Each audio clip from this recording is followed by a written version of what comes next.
ਮੇਰੇ ਵੱਲੋਂ KCGC TV ਦੇਖ ਰਹੇ ਸਾਰੇ ਦਰਸ਼ਕਾਂ ਨੂੰ ਪਿਆਰ ਭਰੀ ਸਤਿ ਸ੍ਰੀ ਅਕਾਲ।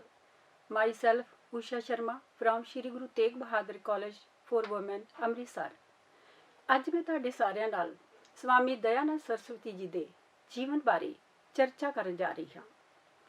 19ਵੀਂ ਸ਼ਤਾਬਦੀ ਵਿੱਚ ਜਦੋਂ ਕਿ ਮਾਨਵਤਾ ਕੁਰਲਾ ਰਹੀ ਸੀ, ਲੋਕ ਜ਼ੁਲਮ, ਅਤਿਆਚਾਰ ਅਤੇ ਸ਼ੋਸ਼ਣ ਦੀ ਅੱਗ ਵਿੱਚ ਝੁਲਸ ਰਹੇ ਸਨ। ਉਸ ਸਮੇਂ ਇੱਕ ਮਹਾਨ ਸ਼ਖਸੀਅਤ ਜਿਨ੍ਹਾਂ ਦਾ ਨਾਮ ਦਇਆਨੰਦ ਸਰਸਵਤੀ ਸੀ, ਆਗਮਨ ਹੋਇਆ। ਦਇਆਨੰਦ ਸਰਸਵਤੀ ਕੇਵਲ ਇੱਕ ਸਮਾਜਿਕ ਸੁਧਾਰਕ ਅਤੇ ਕ੍ਰਾਂਤੀਕਾਰੀ ਮਹਾਮਾਨਵ ਹੀ ਨਹੀਂ ਸਨ, ਬਲਕਿ ਉਹਨਾਂ ਦੇ ਮਨ ਵਿੱਚ ਸਮਾਜ ਵਿੱਚ ਪਨਪ ਰਹੀਆਂ ਬੁਰਾਈਆਂ ਅਤੇ ਅਨਿਆਏ ਦੇ ਪ੍ਰਤੀ ਇੱਕ ਪ੍ਰਚੰਡ ਅੱਗ ਸੀ। ਉਹਨਾਂ ਦਾ ਜਨਮ 12 ਫਰਵਰੀ 1824 ਗੁਜਰਾਤ ਦੇ ਮੌਰਵੀ ਨਾਮ ਦੇ ਸਥਾਨ ਤੇ ਹੋਇਆ। ਉਹਨਾਂ ਦੇ ਫਾਦਰ ਤਹਿਸੀਲਦਾਰ ਸਨ, ਜਿਸ ਕਰਕੇ ਆਸ-ਪਾਸ ਦੇ ਇਲਾਕਿਆਂ ਵਿੱਚ ਉਹਨਾਂ ਦੀ ਕਾਫੀ ਅੱਛਾ ਪ੍ਰਭਾਵ ਸੀ। ਇਹਨਾਂ ਦਾ ਬਚਪਨ ਦਾ ਨਾਮ ਮੂਲ ਸ਼ੰਕਰ ਸੀ। ਸ਼ੁਰੂ ਤੋਂ ਹੀ ਤੇਜਸਵੀ ਚਿਹਰਾ ਅਤੇ ਪਹਿਲੀ ਸੰਤਾਨ ਹੋਣ ਦੇ ਕਾਰਨ ਇਹਨਾਂ ਦਾ ਪਾਲਣ ਪੋਸ਼ਣ ਬੜੇ ਹੀ ਲਾਡ ਪਿਆਰ ਨਾਲ ਕੀਤਾ ਗਿਆ। ਇਹਨਾਂ ਦਾ ਘਰ ਦਾ ਵਾਤਾਵਰਣ ਧਾਰਮਿਕ ਸੀ, ਇਸ ਕਰਕੇ ਬਾਲਕ ਮੂਲ ਸ਼ੰਕਰ 3 ਸਾਲ ਦੀ ਉਮਰ ਵਿੱਚ ਹੀ ਗਾਇਤਰੀ ਮੰਤਰ ਦਾ ਜਾਪ ਕਰਨ ਲੱਗੇ ਅਤੇ 14 ਸਾਲ ਦੀ ਉਮਰ ਵਿੱਚ ਤਾਂ ਇਹਨਾਂ ਨੇ ਯਜੁਰਵੇਦ ਵੀ ਕੰਠ ਕਰ ਲਿਆ ਸੀ। ਇਹਨਾਂ ਦੀ ਪ੍ਰਤਿਭਾ ਦੀ ਚਰਚਾ ਆਸ-ਪਾਸ ਦੇ ਇਲਾਕਿਆਂ ਵਿੱਚ ਬਹੁਤ ਜ਼ਿਆਦਾ ਸੀ। ਸਮਾਜ ਦੇ ਬਹੁਤ ਅੱਛੇ ਪਰਿਵਾਰ ਇਹ ਚਾਹੁੰਦੇ ਸਨ ਕਿ ਉਹ ਆਪਣੀ ਬੇਟੀ ਦੀ ਸ਼ਾਦੀ ਮੂਲ ਸ਼ੰਕਰ ਜੀ ਨਾਲ ਕਰ ਦੇਣ। ਸ਼ਾਇਦ ਉਹ ਇਹ ਗੱਲ ਜਾਣਦੇ ਹੀ ਨਹੀਂ ਸਨ ਕਿ ਮੂਲ ਸ਼ੰਕਰ ਤਾਂ ਇਸ ਸੰਸਾਰ ਵਿੱਚ ਆਪਣਾ ਮਕਸਦ ਕੁਝ ਹੋਰ ਹੀ ਲੈ ਕੇ ਆਏ ਹਨ। ਇਹਨਾਂ ਦੇ ਫਾਦਰ ਇਹਨਾਂ ਨੂੰ ਬਹੁਤ ਵਾਰੀ ਸ਼ਿਵਜੀ ਭਗਵਾਨ ਜੀ ਦੇ ਚਮਤਕਾਰਾਂ ਦੀਆਂ ਕਹਾਣੀਆਂ ਸੁਣਾਉਂਦੇ ਸਨ, ਜਿਸ ਕਰਕੇ ਇਹਨਾਂ ਦੇ ਮਨ ਵਿੱਚ ਸ਼ਿਵਜੀ ਪ੍ਰਤੀ ਅਪਾਰ ਸ਼ਰਧਾ ਸੀ। ਇੱਕ ਦਿਨ ਸ਼ਿਵਰਾਤਰੀ ਵਾਲੇ ਦਿਨ ਇਹ ਆਪਣੇ ਪਿਤਾ ਦੇ ਨਾਲ ਜਾਗਰਣ ਦੇਖਣ ਮੰਦਿਰ ਚਲੇ ਗਏ, ਕਿਉਂਕਿ ਇਹਨਾਂ ਦੇ ਮਨ ਵਿੱਚ ਸ਼ਿਵਜੀ ਭਗਵਾਨ ਦੇ ਦਰਸ਼ਨ ਕਰਨ ਦੀ ਅਪਾਰ ਸ਼ਰਧਾ ਸੀ।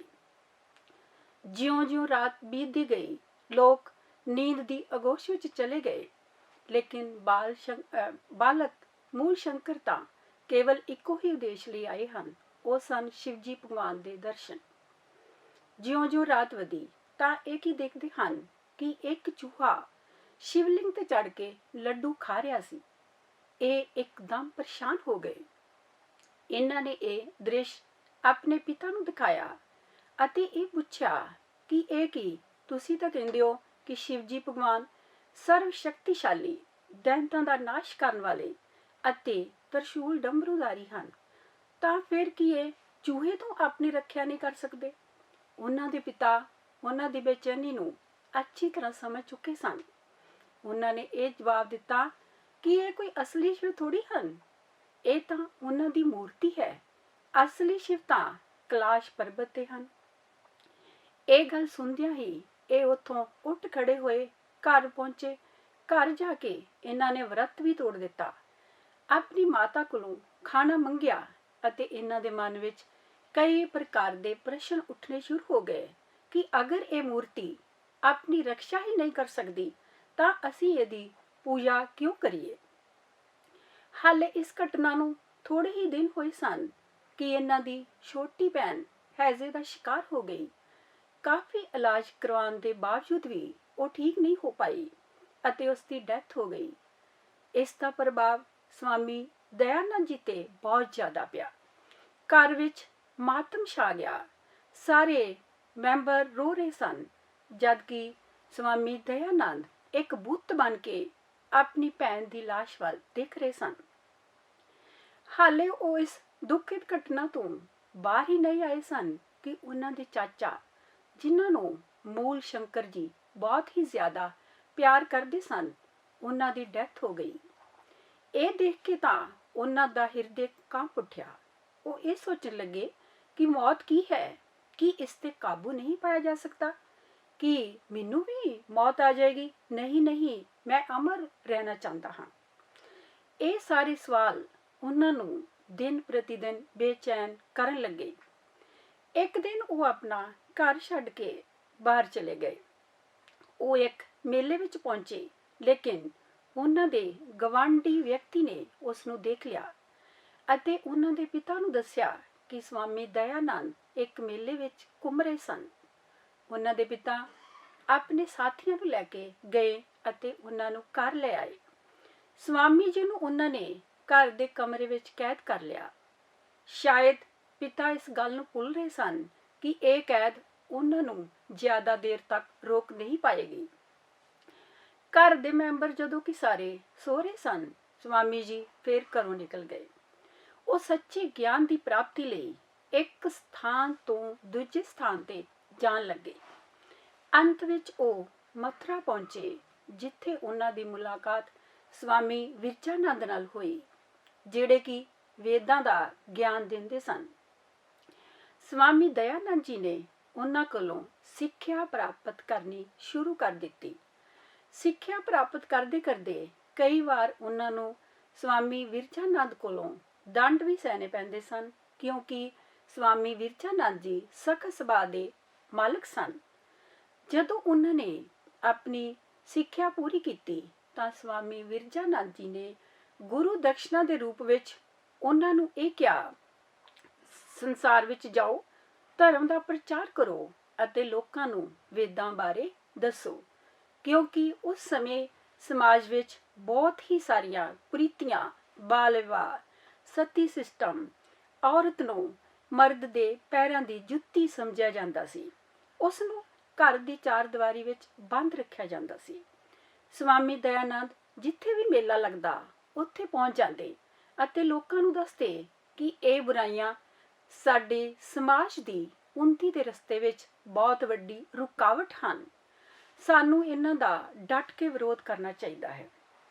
ਇਸ ਦੌਰਾਨ ਉਹਨਾਂ ਨੂੰ ਸਮਾਜ ਦੇ ਧਰਮ ਦੇ ਠੇਕੇਦਾਰ, ਜਿਹੜੇ ਕਿ ਧਰਮ ਦੇ ਨਾਂ ਤੇ ਭੋਲੀ ਭਾਲੀ ਜਨਤਾ ਨੂੰ ਲੁੱਟਦੇ ਸਨ, ਉਹਨਾਂ ਨੇ ਇਹ ਸੋਚਿਆ ਕਿ ਸਵਾਮੀ ਜੀ ਤਾਂ ਉਹਨਾਂ ਦੀ ਪੋਲ ਖੋਲ੍ਹਣ ਲੱਗ ਪਏ ਹਨ। ਇਸ ਕਰਕੇ ਉਹਨਾਂ ਨੇ ਸਵਾਮੀ ਜੀ ਦੇ ਨਾਲ ਦੁਸ਼ਮਣੀ ਕਰਨੀ ਸ਼ੁਰੂ ਕਰ ਦਿੱਤੀ। ਬਹੁਤ ਸਾਰੇ ਤਾਂ ਉਹਨਾਂ ਨੂੰ ਮਾਰਨ ਦੀਆਂ ਵਿਉਂਤਾਂ ਵੀ ਬਣਾਉਣ ਲੱਗ। ਇੱਕ ਵਾਰੀ ਤਾਂ ਉਹਨਾਂ ਨੇ ਸਵਾਮੀ ਜੀ ਦੇ ਰਸੋਈਏ ਬਲਦੇਵ ਨੂੰ ਆਪਣੇ ਨਾਲ ਮਿਲਾ ਲਿਆ। ਜਦ ਕਿ ਸਵਾਮੀ ਜੀ ਆਪਣੀ ਦਿਵਿਆ ਦ੍ਰਿਸ਼ਟੀ ਦੁਆਰਾ ਇਹ ਸਾਰਾ ਕੁਝ ਜਾਣ ਚੁੱਕੇ ਸਨ ਅਤੇ ਉਹਨਾਂ ਨੇ ਬਲਦੇਵ ਨੂੰ ਇਹ ਕਿਹਾ ਕਿ ਤੂੰ ਥੋੜੇ ਜਿਹੇ ਪੈਸਿਆਂ ਦੇ ਲਾਲਚ ਵਿੱਚ ਮੈਨੂੰ ਮਾਰਨਾ ਚਾਹੁੰਦਾ ਸੀ, ਲੇਕਿਨ ਬਾਅਦ ਵਿੱਚ ਉਹਨਾਂ ਨੇ ਉਸ ਨੂੰ ਵੀ ਮਾਫ ਕਰ ਦਿੱਤਾ। 1874 ਵਿੱਚ ਉਹਨਾਂ ਨੇ ਸਤਿਆਰਥ ਪ੍ਰਕਾਸ਼ ਨਾਮ ਦੇ ਗ੍ਰੰਥ ਦੀ ਸਥਾਪਨਾ ਕੀਤੀ ਅਤੇ 1875 ਵਿੱਚ ਮੁੰਬਈ ਵਿੱਚ ਆਰੀਆ ਸਮਾਜ ਦੀ ਸਥਾਪਨਾ ਕੀਤੀ। 2 ਸਾਲ ਬਾਅਦ ਉਹਨਾਂ ਨੇ ਲਾਹੌਰ ਵਿੱਚ ਵੀ ਆਰੀਆ ਸਮਾਜ ਦੀ ਸਥਾਪਨਾ ਕੀਤੀ। ਇਸ ਤਰ੍ਹਾਂ ਦੇਸ਼ ਦੇ ਬਹੁਤ ਸਾਰੇ ਸ਼ਹਿਰਾਂ ਵਿੱਚ ਆਰੀਆ ਸਮਾਜ ਸਥਾਪਿਤ ਹੋ ਗਏ। ਉਹਨਾਂ ਦੇ ਮੌਲਿਕ ਸਿਧਾਂਤ ਇਹ ਸਨ ਕਿ ਔਰਤ ਅਤੇ ਮਰਦ ਬਰਾਬਰ ਹਨ, ਸਾਨੂੰ ਇਹਨਾਂ ਵਿੱਚ ਭੇਦਭਾਵ ਨਹੀਂ ਕਰਨਾ ਚਾਹੀਦਾ। ਉਹਨਾਂ ਨੇ ਔਰਤ ਦੀ ਸਿੱਖਿਆ ਤੇ ਜ਼ੋਰ ਦਿੱਤਾ, ਬਾਲ ਵਿਆਹ, ਸਤੀ ਸਿਸਟਮ ਅਤੇ ਮੂਰਤੀ ਪੂਜਾ ਦਾ ਵਿਰੋਧ ਕੀਤਾ। ਉਹਨਾਂ ਨੇ ਕੇਵਲ ਸਮਾਜਿਕ ਅਤੇ ਧਾਰਮਿਕ ਖੇਤਰ ਵਿੱਚ ਹੀ ਯੋਗਦਾਨ ਨਹੀਂ ਦਿੱਤਾ, ਬਲਕਿ ਰਾਜਨੀਤਿਕ ਖੇਤਰ ਵਿੱਚ ਵੀ ਉਸ ਸਮੇਂ ਦੇ ਪ੍ਰਸਿੱਧ ਅੰਦੋਲਨਕਾਰੀ ਨਾਨਾ ਸਾਹਿਬ ਇਹ ਜਾਣਦੇ ਸਨ ਕਿ ਸਵਾਮੀ ਜੀ ਜੋਸ਼ੀਲੇ ਵਿਚਾਰਾਂ ਦੇ ਮਾਲਕ ਹਨ ਅਤੇ ਉਹ ਆਪਣੇ ਵਿਚਾਰਾਂ ਦੇ ਦੁਆਰਾ ਸੋਈ ਹੋਈ ਜਨਤਾ ਵਿੱਚ ਜਾਗਰਤੀ ਪੈਦਾ ਕਰ ਸਕਦੇ ਹਨ। ਔਰ ਸਵਾਮੀ ਜੀ ਨੇ ਲੋਕਾਂ ਨੂੰ ਇਹ ਦੱਸਿਆ ਕਿ ਗੁਲਾਮੀ ਦੀਆਂ ਜੰਜੀਰਾਂ ਨੂੰ ਤੋੜਨ ਦਾ ਸਮੇਂ ਆ ਗਿਆ ਹੈ। ਉਹਨਾਂ ਨੇ ਲੋਕਾਂ ਵਿੱਚ ਜਾਗਰਤੀ ਪੈਦਾ ਕੀਤੀ। ਉਸ ਸਮੇਂ ਦੇ ਰਾਜਾ ਸ਼ਕਤੀਸ਼ਾਲੀ ਬਹੁਤ ਸਨ, ਪਰੰਤੂ ਉਹ ਭੋਗ ਵਿਲਾਸ ਦਾ ਜੀਵਨ ਬਤੀਤ ਕਰਨਾ ਚਾਹੁੰਦੇ ਸਨ। ਸਵਾਮੀ ਜੀ ਇਹਨਾਂ ਵਿੱਚ ਵੀ ਸੁਧਾਰ ਲਿਆਉਣਾ ਚਾਹੁੰਦੇ ਸਨ। ਇਸ ਦੇ ਦੌਰਾਨ ਜੈਪੁਰ ਦੇ ਰਾਜਾ ਸੱਜਣ ਸਿੰਘ ਨੇ ਨਿਯੋਤਾ ਦੇ ਕੇ ਸਵਾਮੀ ਜੀ ਨੂੰ ਆਪਣੇ ਦਰਬਾਰ ਵਿੱਚ ਬੁਲਾਇਆ। ਜਦੋਂ ਸਵਾਮੀ ਜੀ ਉਹਨਾਂ ਦੇ ਦਰਬਾਰ ਵਿੱਚ ਪਹੁੰਚੇ ਤਾਂ ਉਹ ਕੀ ਦੇਖਦੇ ਹਨ ਕਿ ਇੱਕ ਵੈਸ਼ਿਆ ਜਿਹਦਾ ਨਾਮ ਨੰਨੀ ਜਾਨ ਸੀ, ਉਸ ਨੂੰ ਜ਼ਰੂਰਤ ਤੋਂ ਜ਼ਿਆਦਾ ਹੀ ਮਹੱਤਵ ਦਿੱਤਾ ਜਾ ਰਿਹਾ ਸੀ। ਇਹ ਦੇਖ ਕੇ ਸਵਾਮੀ ਜੀ ਨੂੰ ਬਹੁਤ ਦੁੱਖ ਹੋਇਆ ਅਤੇ ਉਹਨਾਂ ਨੇ ਰਾਜੇ ਨੂੰ ਇਹ ਕਿਹਾ, ਰਾਜਨ, ਸ਼ੇਰਾਂ ਦਾ ਸਬੰਧ ਕਦੇ ਵੀ ਕੁੱਤਿਆਂ ਨਾਲ ਨਹੀਂ ਹੋ ਸਕਦਾ। ਇਹ ਸੁਣ ਕੇ ਰਾਜਾ ਨੇ ਵੈਸ਼ਿਆ ਨੂੰ ਦਰਬਾਰ ਤੋਂ ਬਾਹਰ ਜਾਣ ਲਈ ਕਿਹਾ। ਉਹ ਵੈਸ਼ਿਆ ਸਵਾਮੀ ਜੀ ਦੀ ਦੁਸ਼ਮਣ ਬਣ ਗਈ ਅਤੇ ਸਵਾਮੀ ਜੀ ਨੂੰ ਮਾਰਨ ਦੀਆਂ ਵਿਉਂਤਾਂ ਬਣਾਉਣ ਲੱਗ ਗਈ। ਇੱਕ ਦਿਨ ਉਹ ਸਵਾਮੀ ਦਇਆਨੰਦ ਸਰਸਵਤੀ ਜੀ ਦੇ ਰਸੋਈਏ ਜਗਨਨਾਥ ਨਾਲ ਮਿਲ ਕੇ ਉਸਨੇ ਸਵਾਮੀ ਜੀ ਦੇ ਦੁੱਧ ਵਿੱਚ ਜ਼ਹਿਰ ਅਤੇ ਕੱਚ ਮਿਲਾ ਦਿੱਤਾ, ਜਿਸ ਕਰਕੇ ਸਵਾਮੀ ਜੀ ਦੀ ਤਬੀਅਤ ਬਹੁਤ ਹੀ ਜ਼ਿਆਦਾ ਖਰਾਬ ਹੋ ਗਈ।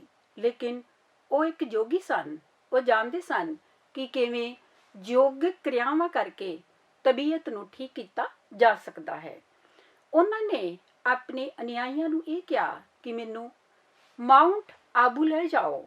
ਉੱਥੇ ਜਾ ਕੇ ਉਹਨਾਂ ਨੇ ਆਪਣੇ ਆਪ ਨੂੰ ਠੀਕ ਕਰਨ ਦੀ ਬਹੁਤ ਕੋਸ਼ਿਸ਼ ਕੀਤੀ, ਲੇਕਿਨ ਕੱਚ ਉਹਨਾਂ ਦੇ ਖੂਨ ਵਿੱਚ ਪੂਰੀ ਤਰ੍ਹਾਂ ਰਚ ਚੁੱਕਿਆ ਸੀ, ਜਿਸ ਨੂੰ ਬਾਹਰ ਕੱਢਣਾ ਸੰਭਵ ਨਹੀਂ ਸੀ। ਉਹਨਾਂ ਨੂੰ ਵਾਪਸ ਜੈਪੁਰ ਲੈ ਆਂਦਾ ਗਿਆ ਅਤੇ ਉੱਥੇ ਆ ਕੇ ਉਹਨਾਂ ਦੀ ਤਬੀਅਤ ਹੋਰ ਵੀ ਜ਼ਿਆਦਾ ਵਿਗੜਨ ਲੱਗ ਪਈ।